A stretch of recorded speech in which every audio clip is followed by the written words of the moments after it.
Hi, good morning, you guys. I'm sorry about the lighting. I'm about to fix that right now. I am kind of in a raggedy spot right now. Please excuse me. Okay, good morning and happy holidays to you guys. It is about to be New Year's. That is crazy work. Are we ready for New Year's? It was just Christmas. Christmas was a good holiday. We had a good day on Christmas, or at least you guys did. I had a very good day actually as well, except for a couple of hours. It was a couple of hours that could have been a little bit different, but for the most part, I had a pretty good holiday.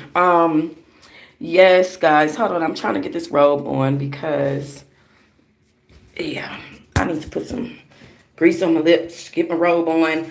Okay, perfect, perfect. So I hope that you guys had a super duper wonderful holiday, wonderful Christmas. I'm going to tell you guys something. There is a small group of people. I'm a part of this group of people that have nowhere to go on Christmas. Um, Nobody to really celebrate that's like locked in like that. And it gets lonely and it gets sad and it gets, where your kids want to go off with their friends and do their thing. And, your boyfriend might have kids, you know, to where he has to go and may leave you sitting around or however, it goes like that sometimes. It gets lonely.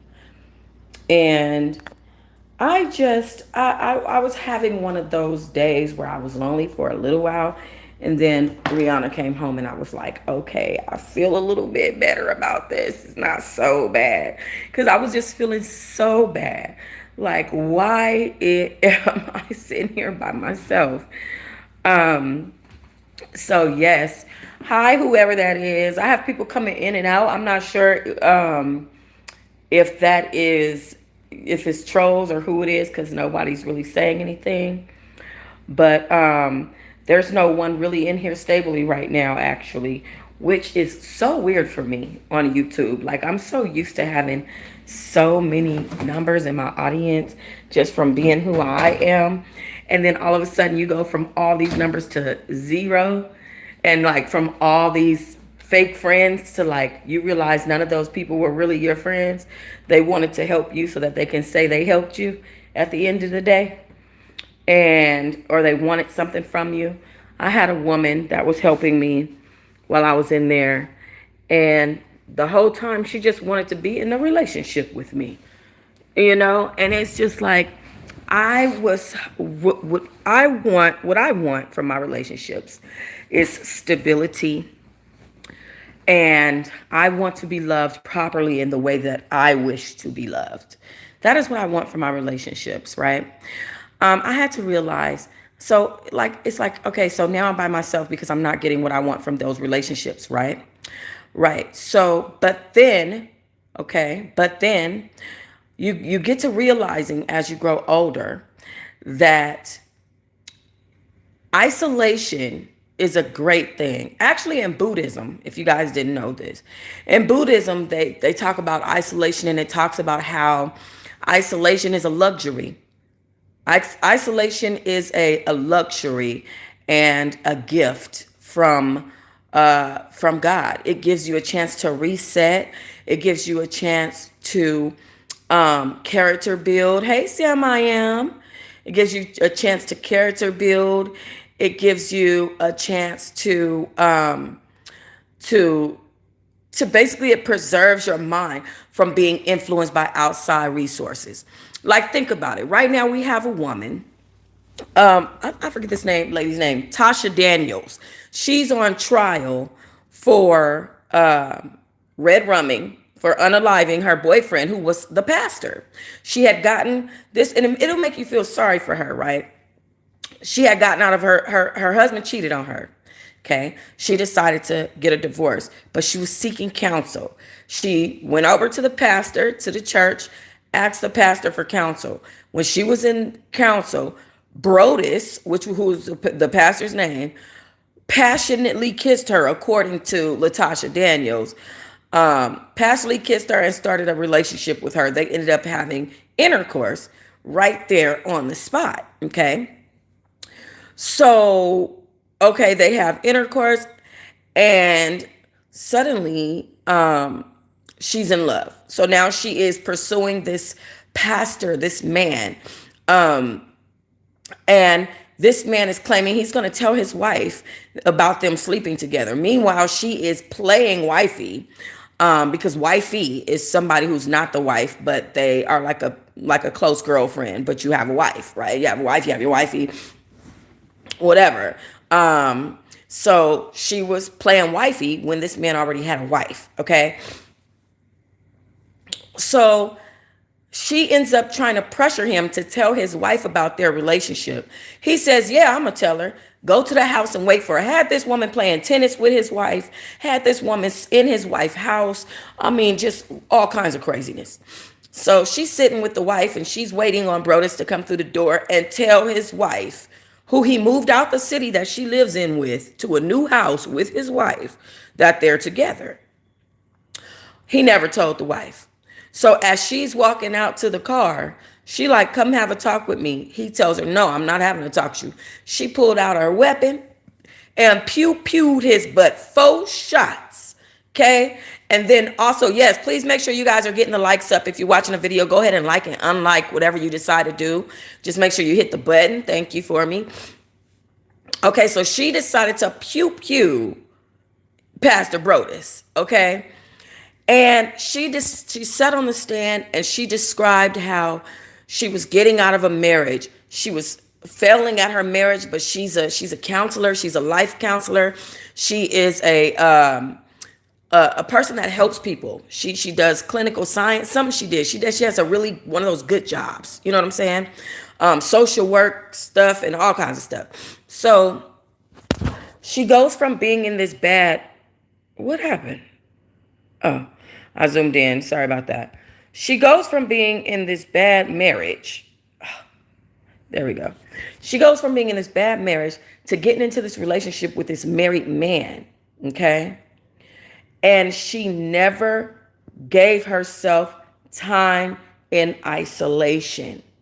So to her, while she was on the stand, she said, it felt like blow after blow after blow, instead of giving yourself a reset. Okay. I just did the same thing. I did the same thing. I went from Bruce to Pete to Bruce. I just did the same thing. So I can understand how it will feel like a pile on. Sometimes God, and let me tell you something, God created everything for a reason. And just like he created company and people to be around, he also created isolation, not for the reasons of being alone, but for the reason of resetting and elevating from the spot you were just in. You know what I'm saying? Sometimes when you meet people, and this is actually all the time, it doesn't matter if it's a woman at the bus stop and you said, oh, your shoes are so cute. That is a reflection of you. The reason being is because you have a like-mindedness with this person, a commonality to like these shoes. That's a reflection of you. That is what caught your eye about that person. We are meant to reflect off of each other. Okay.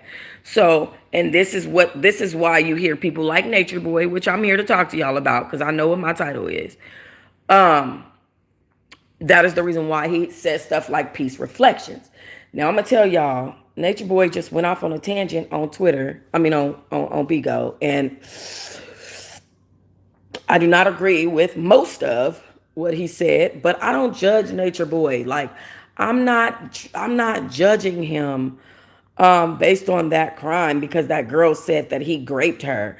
Like she was a grown woman going after that man. Y'all know how it is when your boyfriend don't want just you and you want to get back at him. She's wrong. Now at the end of the day, Nature Boy was going crazy. Okay. But Janae's wrong. She know he didn't grape her. She knows that. You know what I'm saying? Coercion? Sure. Manipulation? Yeah. Maybe some battery with a slapping? Yep.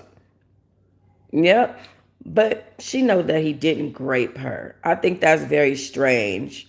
It's just, that whole thing just bothers me. But that she knew that also that they wanted to get Nature Boy anyway. That's why they were telling her what to say. But anyway, hold on.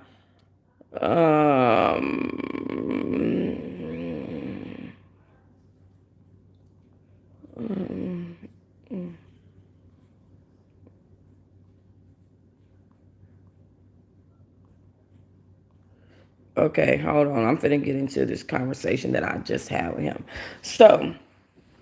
So I don't know if you guys watched the show called it's a docu series on a channel called Hood Horrors. Okay, that's one of the creators, the content creators that I talk to.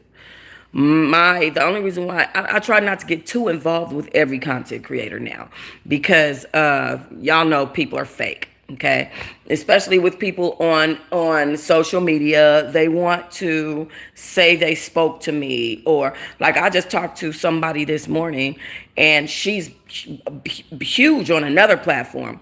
But she was like, I cannot believe I'm hearing your voice in real time. Like, I used to watch your channel every day when I was a teenager. Literally. This is what this girl just said to me. But anyway, I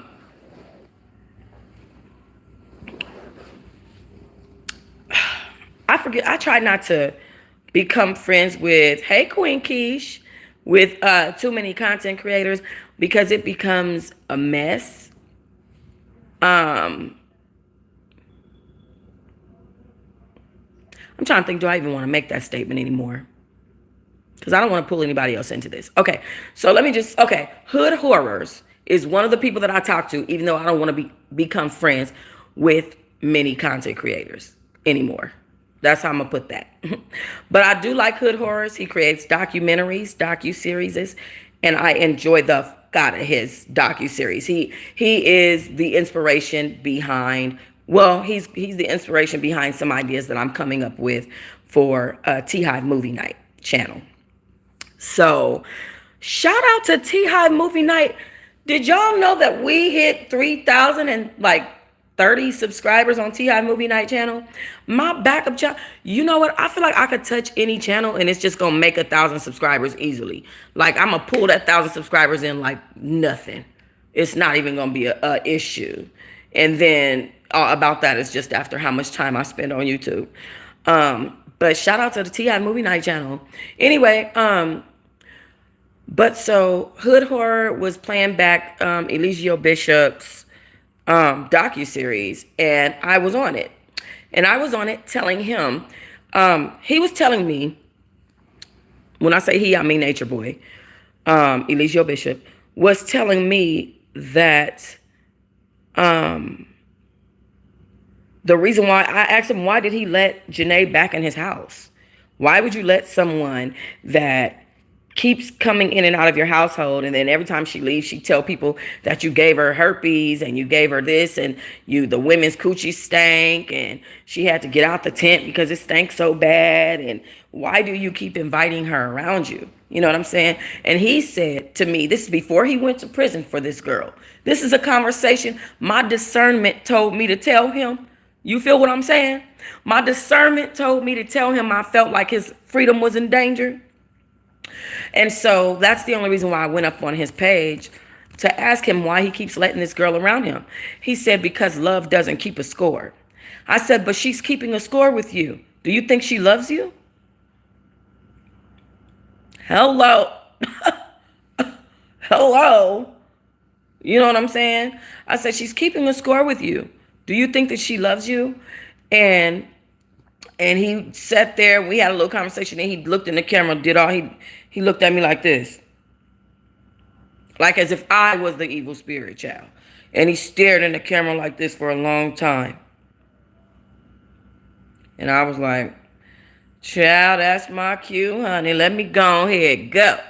Okay, because I ain't got time for whatever that is. But sure enough, not even a year later, he would be in prison for the rest of his life without parole for this same girl that I tried to warn him about. At the end of the day, though, he did not deserve to be in there for the rest of his life. Like, there's no way. I used to watch you since you were in Cali before you left for Georgia. Oh, thank you. Thank you for coming back and for messing with me the long way. I had some incidents occur and I'm back and I appreciate the continued support. That's what I do know. Okay, because I need that. Um, but so it's crazy for me because at the point, so what happened was after I spoke with Nature Boy about that, I was free when his house got raided. Like a month later, I was in prison. I went to jail and just never got out. It just like crazy. It was like I just went and I just never got out. And there was nothing that I could do about that. While I'm in prison, I buy me a little TV. Of course, it costs $325 for a little TV. Okay, little 13-incher, sitting over there on the floor right now.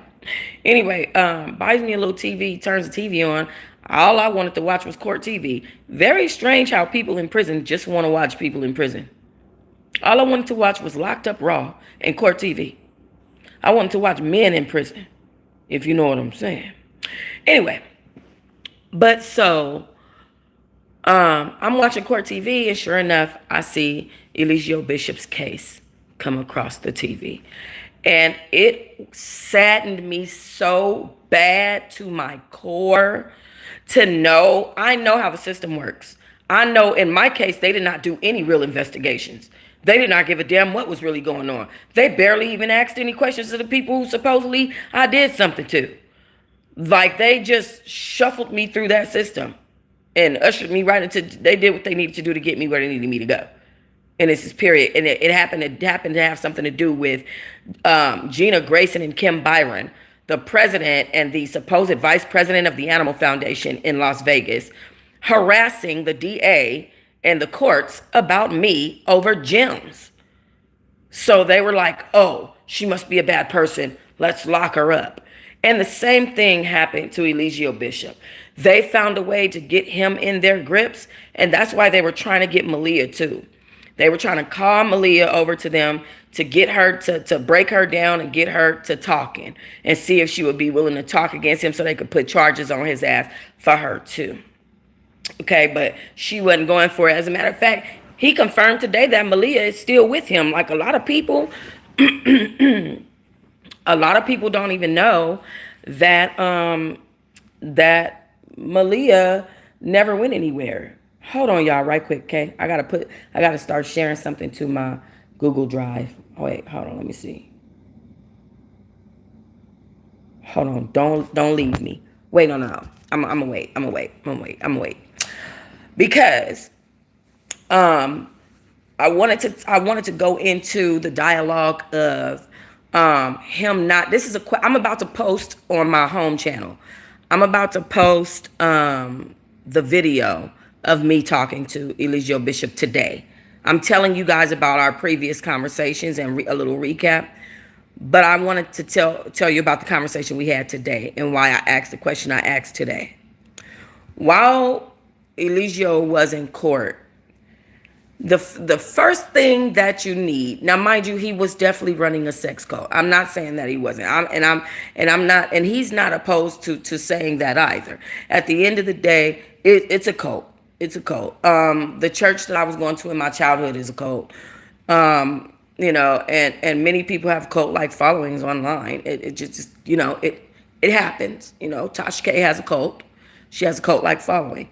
But when you are, I need to use this word right. When you, I don't have an issue with him,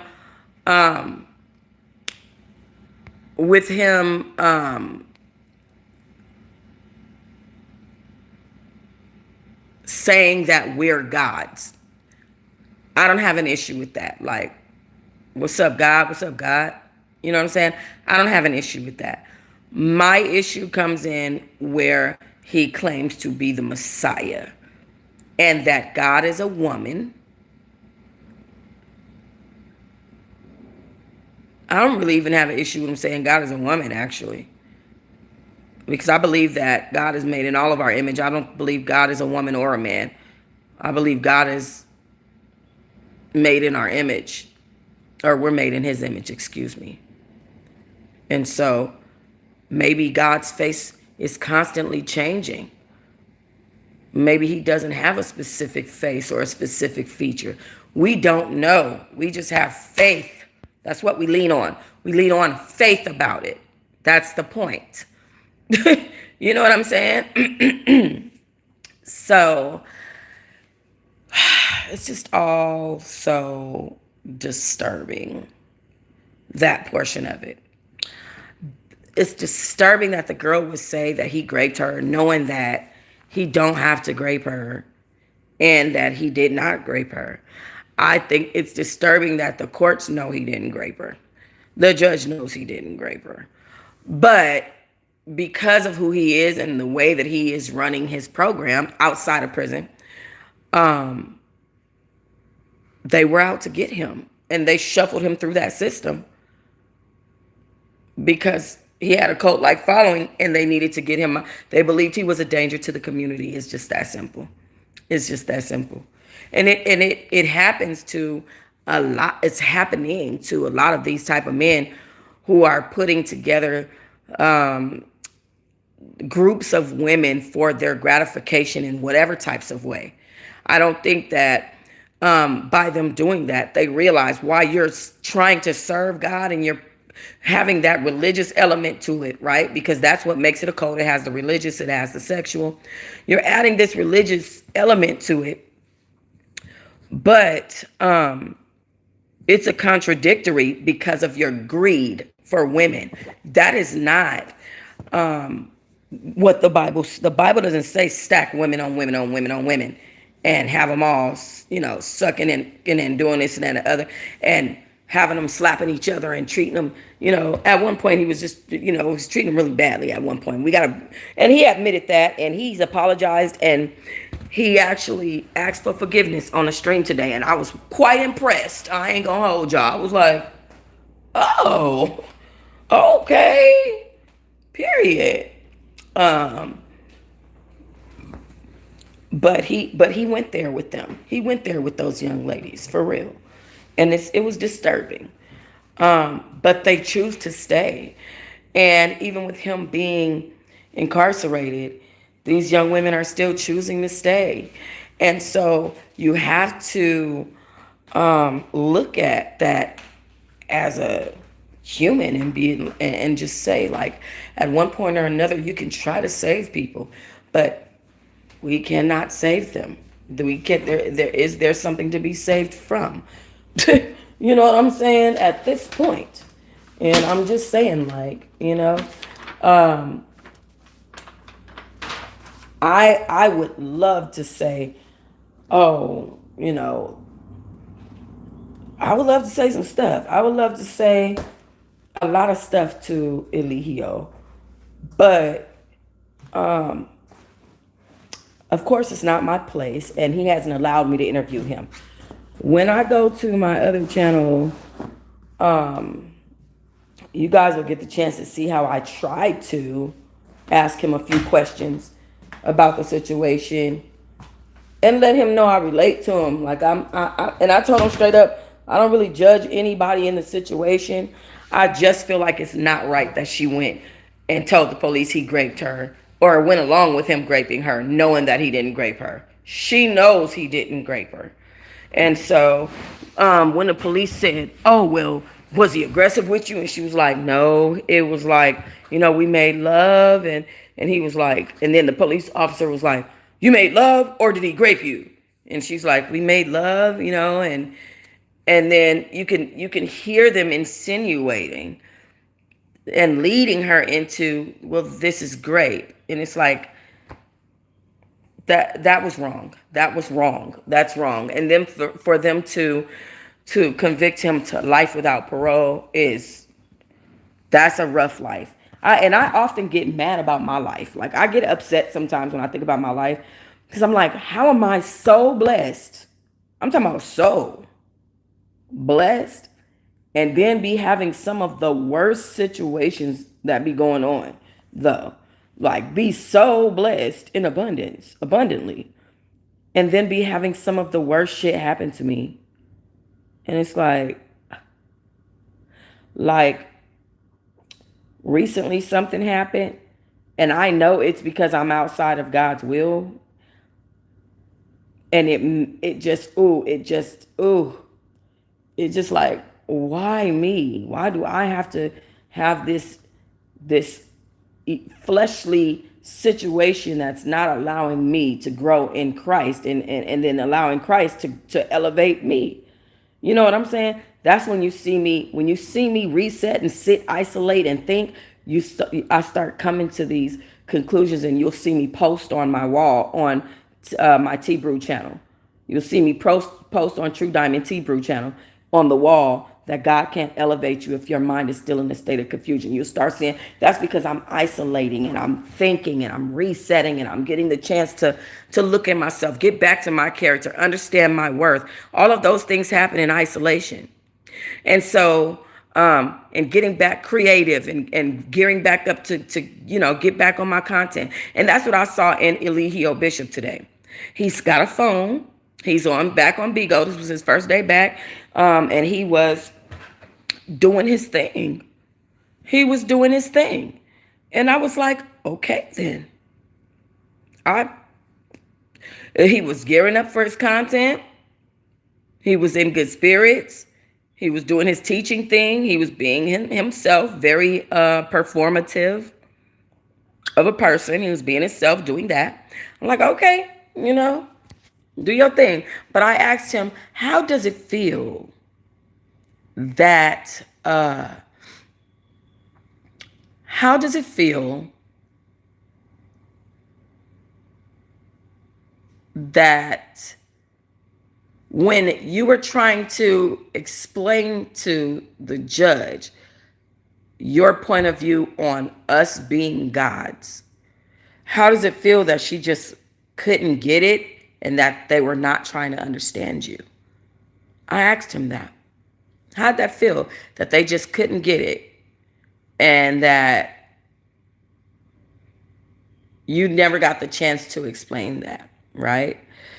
And I think that what he meant by we are gods, and this is just how I look at it, is that we create our own happenstances with our own decisions, and we create our worlds around us with our own minds. And we create what is good and what is bad for us and from us with our minds and our actions. And I think that's what he means. But he was calling God the nothing. He was calling God the nothing. And then he was saying he was God, he was the Messiah. And then he went from that to he was God. Then he was three God. He was God. And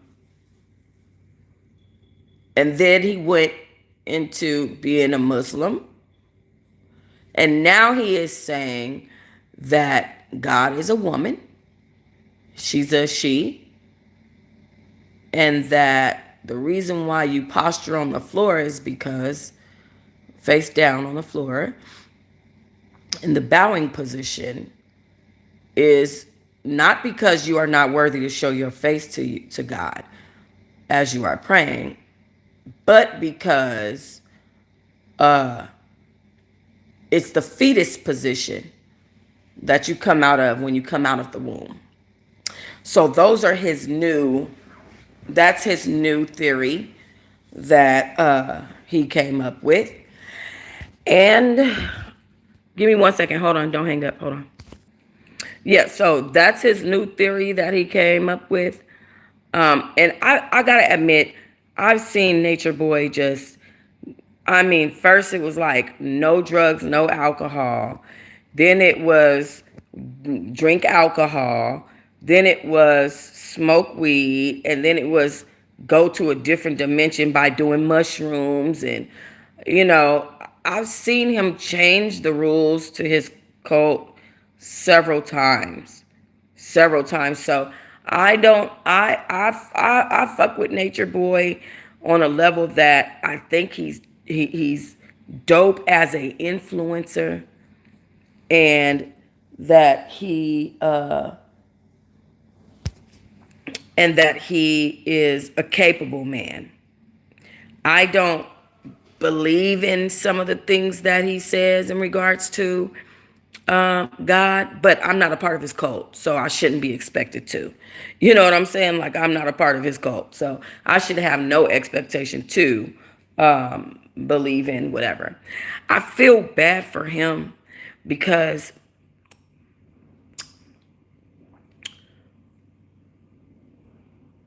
all of the evil that came out of him when he got that power up under him, like, when he realized how much power he had over people, and he got evil when he got power hungry and got that power under him.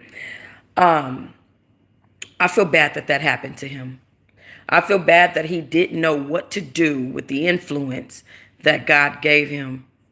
I feel bad that he didn't know what to do with the power that God appointed him to have over certain people, and that it cost him his freedom for the rest of his life. I also feel bad that he doesn't realize it, but today, in me speaking to him, I realize that he's in survival mode in his mind. He is in a place where he is fighting mentally to be okay, because he doesn't have a choice but to physically be there. And so naturally, as a human and being in survival mode, you're going to find justification. And this is just how human brains are wired. You're going to find justification in you sitting in that spot. So he's saying that his mama, right, God, who he calls, I think, Lexi or Roxanne or something like that. I forgot the name he said he calls God, his female God. I forgot it. One of those names. He said, it could have been, was it Raja? It was a 4-letter name that he calls God, his God. And he said his mommy wanted to hold him in isolation and just be him and her. And then he talks about how he treated the women so bad because he has mommy issues, which was the realest shit that he said today. That was the realest shit that he said the whole conversation. His audience was mean to me. So when you guys see it on my T-Brew channel, you get the chance to see, like, his audience was really mean to me. After they felt like I was interviewing him after I talked about Janae. But anyway, I feel bad. But it's not that I was trying to interview him. It's just that I'm a YouTuber. He's a Bigo personality. I'm a YouTube personality. This is what we do. And what they do is they roast each other and talk bad about each other, and we do the same thing, but it's in a different way. It's different. It's just different. But I am about to be on Bigo, by the way, guys. I did have an agency reach out to me. I did end up talking to one of the big Bigo broadcasters this morning, and they are getting ready to put me on Bigo. So just to let y'all know, we will be over there, and at least I can read books live over there and it not be an issue.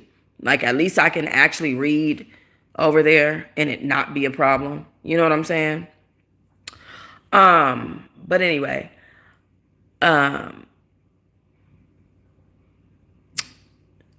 he said his mama wanted to hold him in isolation, and I could tell that his mind is trying to find any justification to be okay being in prison for the rest of his life without parole. His mind is trying to find any justification. Everybody else was just outside having church. You could hear him. He was in his cell praying to Lexi or Roxy or whatever female god he appointed as his god today. My problem with these type of people is that why can't God just be God and that just be it? Why can't God, your God, the one that you chose to give your praise to, just be your God and let that be it? Why does you have to keep hopping around from being Muslim to your God, to their God, to you're the Messiah, to their God is a woman, to why are you constantly seeking a source of God when he's showing you who he is and punishing you for not getting it? Leave it alone. But yet he's still in there trying to find, it's disturbing. It's disturbing. He's still in there saying now female is God is a woman.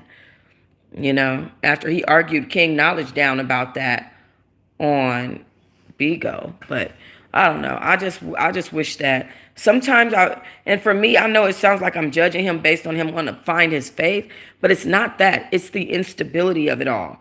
People don't realize the more stable you are mentally, the more stable things are around you. And when you are constantly moving through stuff like that, mentally moving from God to God, from girlfriend to girlfriend, from whatever it is, it destabilizes you. And with it being an element of deity and God, that is a world rocking thing. When you keep switching your gods, that is a world rocking situation. Each time you feel like I should live like this. Now I should do this. Now I should do this. And you keep changing, moving. Stability is the key. Okay? All right. I wrote a poem. I believe that God does isolate you to elevate you. 100%. I believe that with all of my heart. I do believe that Eligio Bishop is being isolated for specific reasons of learning and working with his mind, for the specific reasons of him staying away from people that he can manipulate with his power, because he is a powerful man. And a lot of people don't like to admit that, but he's a very powerful man. Very powerful. Should have used it the right way, though. Here is and I also believe, before I go into this poem, that I am being isolated for the sake of elevation as well. So anybody else who is alone today, or you just had a breakup or whatever, just know that that is not a negative thing. Take the time to reset, to get back to yourself. Remember that in Buddhism, which I'm about to be studying, we're probably going to be reading books, y'all, about the Buddha.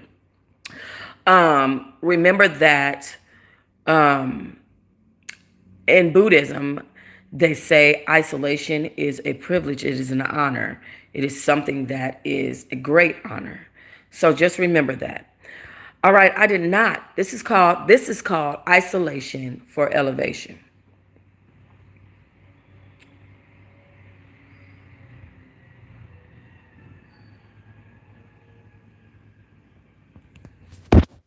One second.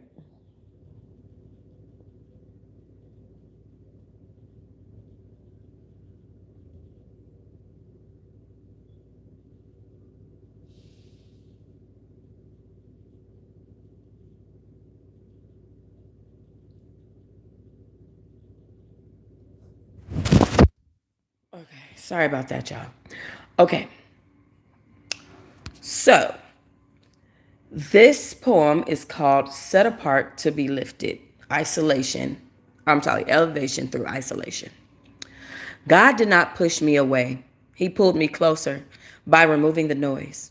What felt like abandonment was actually alignment. What felt like silence was instructions spoken softly to my soul, so my soul would lean in. God isolates, not to punish, but to prepare. I did not lose people by accident. Hands were loosened on purpose. Conversations faded away because God needed my attention, undivided. He knew I would keep listening to voices that contradicted his truth if he did not quiet the room. So he shut doors gently at first. When I resisted, he closed them firmly. And when I still tried to knock, he carried me away from the hallway altogether. Isolation was not rejection, it was protection. God hid me before he revealed me. He buried me before he raised me. Because nothing grows strong while being constantly exposed. In isolation, God stripped me of borrowed identities. I could no longer hide behind being useful, being liked, or being needed. Alone with God, I learned who I was without applause. God speaks mostly God speaks most clearly when distractions fall apart. And in the stillness, he asked me questions that rearranged my foundation. Who are you when no one affirms you? Who do you trust when the familiarity disappears? Who do you believe when I am the only voice left? I trembled answering, but he waited patiently. Isolation revealed my idols, the things I leaned on instead of him, people I trusted more than his timing, validation I chased instead of obedience. God does not elevate what replaces him, so he removes it. I wept when relationships fell away, but heaven did not panic. God knew exactly what he was pruning. Every cut had an intention, every loss had purpose. Some people were only assigned to the old version of me. They could not follow where God was taking me. Elevation requires separation. In isolation, God rebuilt my prayer life, not the rehearsed words I used when other people listened, but raw conversations spoken through tears and silence. I learned that prayer is not performance, it's dependence. God taught me patience when answers delayed, faith when outcomes blurred, trust when emotions wavered. Isolation is where faith matures because there is nothing else to lean on. I learned to wait without timelines, to obey without explanation, to worship without witnesses. And God was pleased. He strengthened me quietly. I grew roots unseen. He fortified my character before releasing influence. God will never elevate what cannot survive humility. God will never elevate what cannot survive humility. Isolation humbled me. I realized how much I relied on others to feel secure, how often I confused comfort with calling. God dismantled that illusion. I learned that loneliness is not proof of absence. Sometimes it is evidence that God is working closely. When Elijah hid, when Joseph was in prison, when Moses wondered, when Jesus fasted, God was not absent. He was preparing elevation through isolation. Scripture whispered to me in new ways. Verses that once sounded distant now sound personal, now feel personal. Be still and know, wait on the Lord. I will never leave you. I realized God was not withholding blessings, he was refining the vessel. Isolation taught me discipline, consistency without pressure, faithfulness without recognition, obedience without rewards. These are the muscles of elevation. God healed parts of me I did not know were wounded, patterns rooted in fear, reactions born from trauma, cycles I normalized because everyone around me did the same. Alone with God, there were no distractions to numb this truth. And though it hurt, healing always does before it strengthens. God showed me that elevation without healing is exposure, not promotion. I learned to forgive in isolation, not for their return, but for my freedom. God reminded me that unforgivingness weighs me down. Unforgiveness weighs down what he's trying to lift. I realized resentment. Let me start from this. I learned to forgive in isolation, not for their return, but for my freedom. God reminded me that unforgiveness weighs down what he's trying to lift. I released resentment into his hands, and my spirit felt lighter. Isolation also taught me how to hear God's voice without panic, to trust his nudges, to recognize his peace, even when circumstances resist it. I stopped rushing God, stopped demanding explanations, stopped asking when, and started asking who are you trying to shape me to become? And he answered through transformation. God does not rush elevation, he develops it. I learned that obedience is not loud. It's often unseen, uncelebrated, and even misunderstood. But heaven records every faithful step taken in secret. Isolation grew my confidence in God's calling. I no longer needed external validation because his confirmation was enough. Elevation began internally long before it manifested outwardly. God taught me that peace is a promise, not a personality trait, and peace grows best when chaos is removed. Isolation protected my purpose from premature exposure. Some assignments cannot be explained, only lived. I stopped trying to drag others into what God was doing. I trusted him to reveal it in his timing. And then quietly, I noticed change. I was no longer desperate. I no longer felt reactive, no longer chasing what God had already promised. Isolation had strengthened my trust. When God finally reintroduced me to the world, I was different, rooted, grounded, and anchored in Him. I returned not seeking approval, but walking in assignment. Elevation came not as noise, but as alignment. Doors opened without forcing, connections formed without striving, opportunities met, preparation. God had done the work in the quiet. Isolation did not break me, it built me. Now I understand God isolates those He intends to elevate because clarity cannot compete with chaos and purpose cannot grow in constant distraction. I thank God for the reasons that felt empty but were actually full of His presence. I'm sorry. I thank God for the seasons I felt empty but were actually full of His presence. For the loneliness that led me deeper into His arms, for the silence that taught me how to listen. I was never forgotten. I was being prepared, set apart, refined, and strengthened. And when God lifts me, I will remember that elevation did not begin in the spotlight, but in isolation, alone with Him, where everything finally made sense. Okay, so that was the poem. Clock T, clock T, clock T. So yeah, there is nothing wrong with isolating. There's nothing wrong with being by yourself. Sometimes God has to do it for you, and that's when it becomes unfortunate. You know, for me to have been in that situation myself and to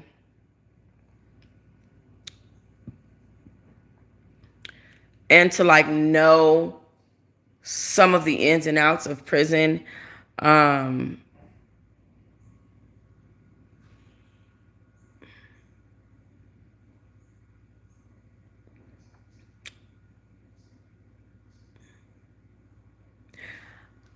I feel like the unit that he's in might be for mentally ill people. I'm just saying, and I didn't want to say it out loud because it's almost like dang, but I feel like he might be in what we called in our prison the G unit, just because it seems a little bit too peaceful and a little bit too frolicky where he was. But with that being said, perhaps that's what he needs because he did get stabbed while he's been in prison. And so I'm sure that's a positive thing. I'm just praying for him that he's working on his mind, on his mental. Because to me, the whole constantly worrying about God thing, and I mean, you're supposed to worry about God constantly, but trying to figure out who God is constantly to you, it speaks wonders to mental illness. It just does, and it's a very unfortunate thing. Also unfortunate that his baby's mama, Velvet, the slut, had a child with Solar. Like, why on God's green earth would you go do that? You are just, that girl is diabolical and just, she's just horrible. She is just absolutely worse than that man. I'm sorry. And I don't think anybody even sees it. Just ill. Velvet is just disgusting. So yeah, to me, Velvet and Janae are very familiar women. It's very similar women, and they're just both trash. I just don't like them. And yeah, it's just sad. But anyway, all right, I'm gonna go. That was my story time. I'm getting ready to upload that video and go live on my Tea Brew channel. I'm already getting tired, and it is only, oh my God, y'all. It is only 11:08. Oh, I forgot. I've been woke since 3 o'clock. Okay, because I'm like, why am I tired? Okay, I've been woke since 3 a.m. That makes sense. Clock T. All right, I'll talk to y'all in a minute.